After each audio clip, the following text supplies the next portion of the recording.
मनुष्य शरीर में विकसित बुद्धि है और मनुष्य शरीर मोक्ष का द्वार है और मनुष्य शरीर में भक्ति करने की सुविधा है, सत्संग सुनने का संयोग है। इसलिए मनुष्य का शरीर मिलना सौभाग्यशाली बताया गया है। दूसरा, सद्गुरु मिलब, सद्गुरु का मिलना कठिन है और सद्गुरु मिल जाए तो अपने अंदर मोक्ष की इच्छा होना कठिन है। मन में ऐसा होता है कि चलो अगले साल गुरु जी आएंगे तब गुरु मंत्र लूँगा, अगले साल आएंगे तब सत्संग सुनने चलेंगे दर्शन करने के लिए, फिर अगले साल आएंगे तब गुरु जी को दान पुण्य कर दूंगा, अभी नहीं दूंगा। टालता है मन, मोक्ष की इच्छा नहीं होती है। इसमें इतने लोग बैठे हैं, ये मोक्ष चाहने वाले सब नहीं बैठे हैं। ज़्यादातर लोग सुख शांति चाहते, आशीर्वाद चाहते।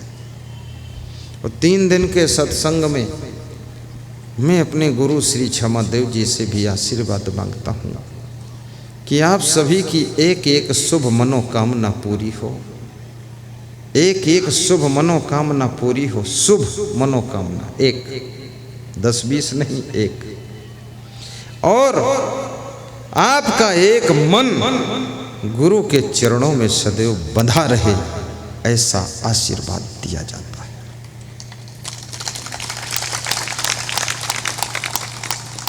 आपके दुख दूर हों, सुख भरपूर हो और जिंदगी में बदलाव ले आना, परिवर्तन।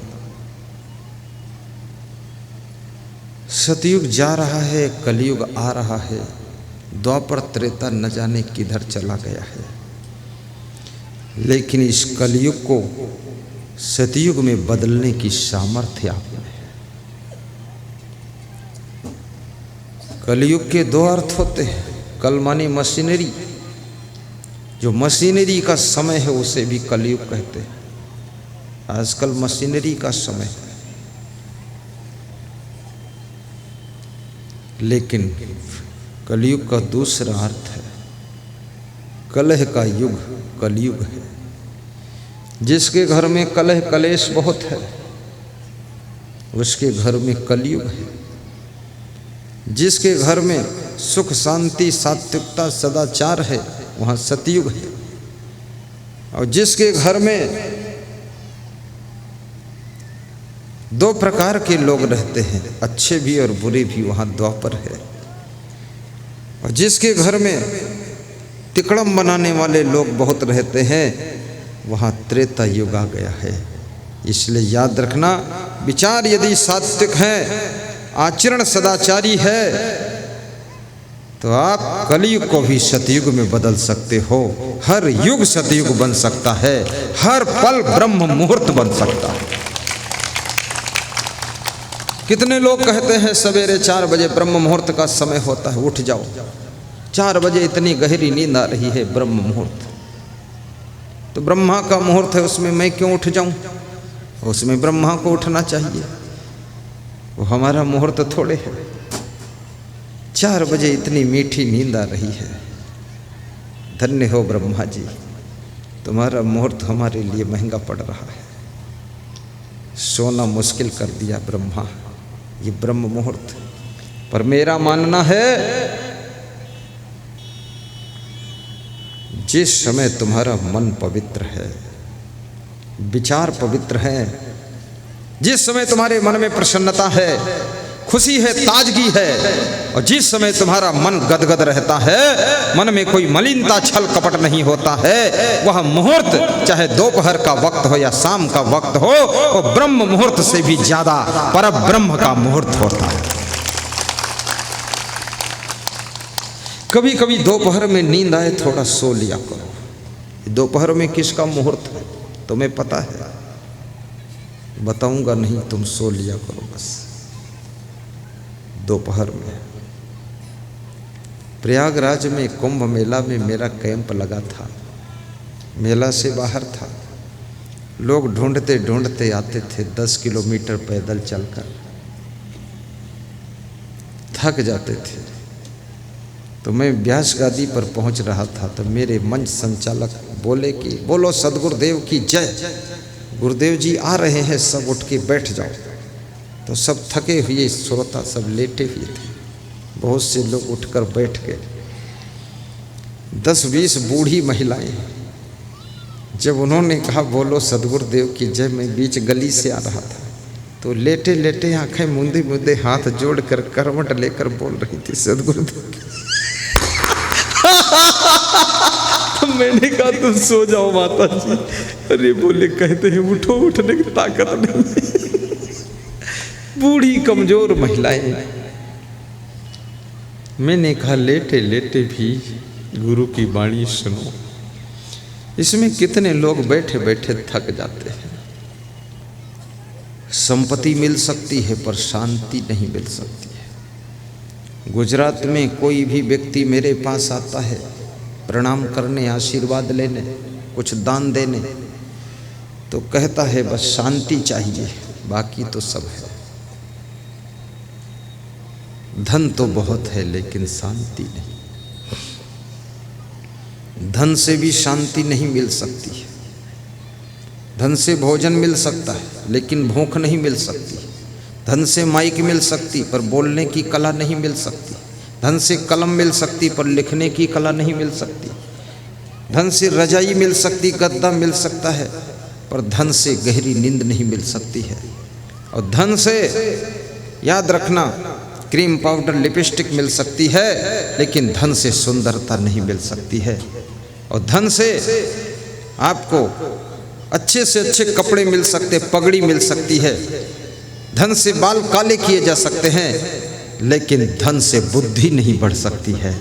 धन सब कुछ नहीं दे सकता है। और जो धन से नहीं मिलता है, याद रखना वो कहाँ मिलता है, कैसे मिलता, कब मिलता, किससे मिलता है, वो यदि मिलता है तो केवल धर्म और भक्ति से मिलता है। जो धन से नहीं मिलता है वो धर्म से मिल जाता है।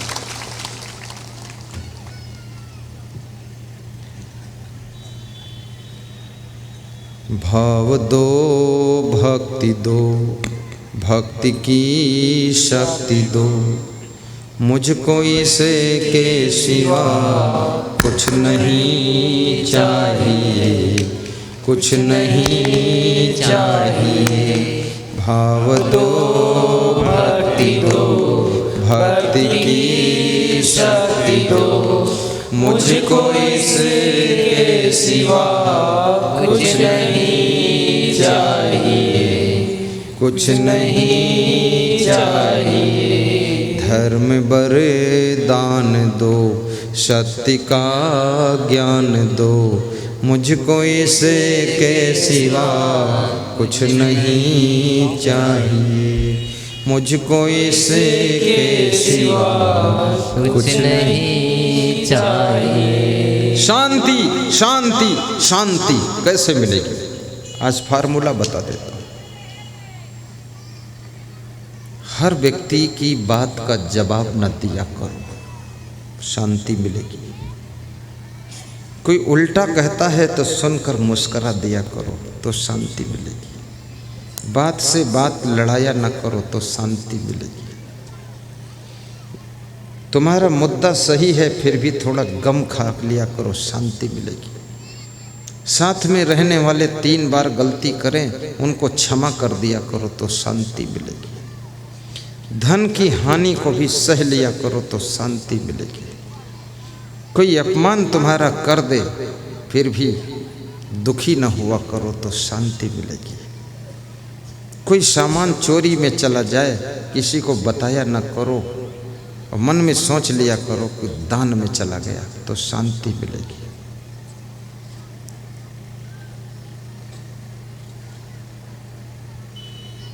सबसे प्रेम रखा करो तो शांति मिलेगी।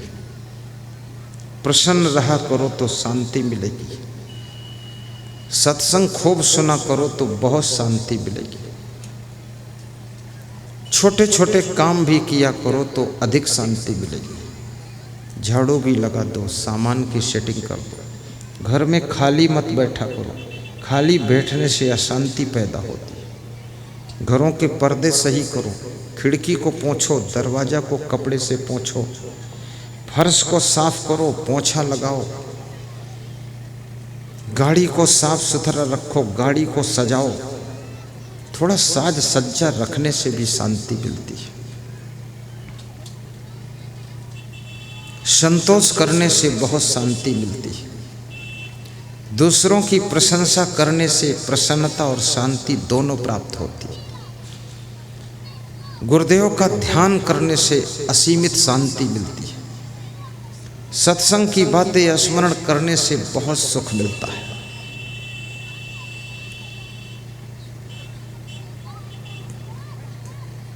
कल रात का सत्संग में आज सुबह सुन रहा था तो मुझे बहुत हंसी आ रही थी। मैं सब सुना रहा था उस सत्संग में, कुछ बालों की बात सुना रहा था, गुल्लम गुल्ला क्या क्या, तो मैं सोच रहा था इतना आनंद आ गया। किसी कमजोर की मदद करने से भी तुमको सुख मिलेगा। माँ बाप की श्रद्धा पूर्वक सेवा करने से शांति मिलेगी। सासू को निभाने से शांति मिलेगी। अपने पति का सम्मान करने से शांति मिलेगी। अपनी पत्नी को खुश रखने से शांति मिलेगी और पत्नी के माँ बाप की प्रशंसा करने से शांति मिलेगी। और याद रखना, जब तुम ज्ञान को प्राप्त करोगे, आत्मज्ञान को प्राप्त करोगे और आत्मज्ञान की रहनी में रहना सीख जाओगे, तब तुमको पूर्ण शांति मिल जाएगी, पूर्ण शांति मिल जाएगी।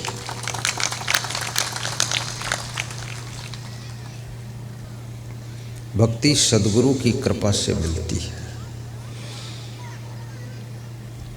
एक बुढ़िया वृंदावन में बैठी रो रही थी। उसके 2 बच्चे बीमार कमजोर पड़े हुए थे सामने। बच्चों के हाथ को पकड़कर रोती थी। उसके बेटे बहुत कमजोर हो गए थे। उसी समय नारद जी आते हैं और उस बुढ़िया को रोते हुए देख करके पूछते हैं, हे बूढ़ी माँ, तुम क्यों रोती हो? ये दोनों पुरुष तुम्हारे कौन हैं? तो उस बुढ़िया ने कहा, मेरा नाम भक्ति है। द्रविड़ देश तमिलनाडु में मेरा जन्म हुआ था। वहाँ से मैं दक्षिण भारत क्रॉस करती है गुजरात पहुँची। मेरे 2 बच्चों का भी जन्म हुआ है। एक बच्चे का नाम ज्ञान है, दूसरे का नाम वैराग्य है। गुजरात में मेरी सेवा तो बहुत हुई है, लेकिन मेरे बच्चों का कोई ख्याल नहीं किया। गुजरात में भक्ति बहुत है, लेकिन ज्ञान और वैराग्य कमजोर है गुजरात में। तो मैं गुजरात छोड़ करके राजस्थान मध्य प्रदेश को क्रॉस करते हुए, दिल्ली क्रॉस करते हुए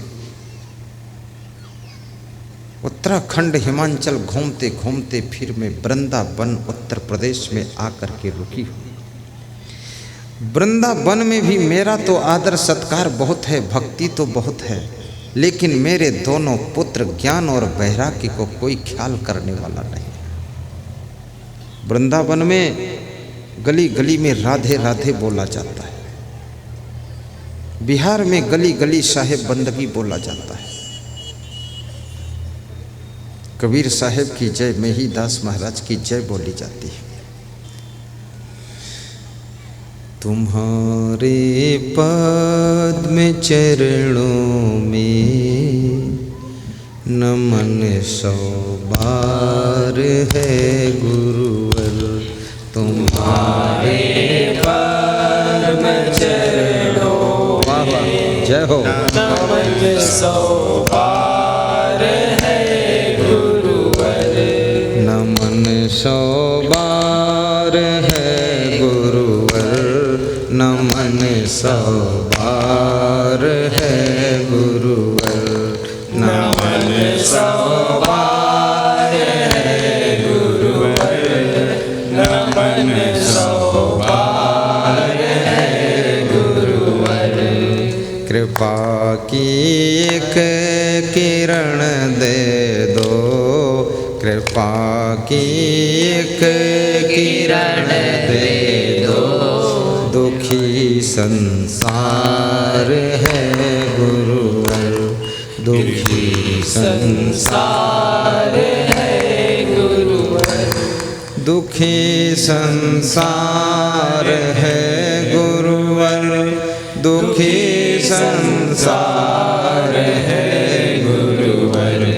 तुम्हारे पद्म चरणों में नमन सौ बार है गुरुवर, तुम्हारे पद्म चरणों का बहुत सुंदर नमन सौ बार है गुरुवर, नमन सौ बार है गुरुवर, नमन सौ बार है गुरुवर, नमन सौ बार है गुरुवर, नमन सौ बार है गुरुवर।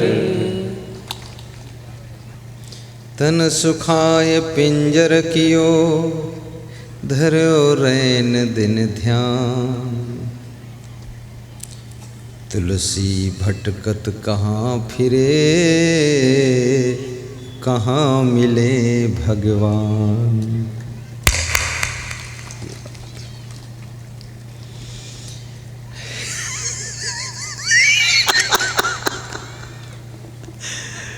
शरीर सूख गया है। जजाई तन जियति न जारो, जो बन जारी युक्ति तन पारो। जो कछ युक्ति जान तन जरे, घट ज्योति उजियारी करे।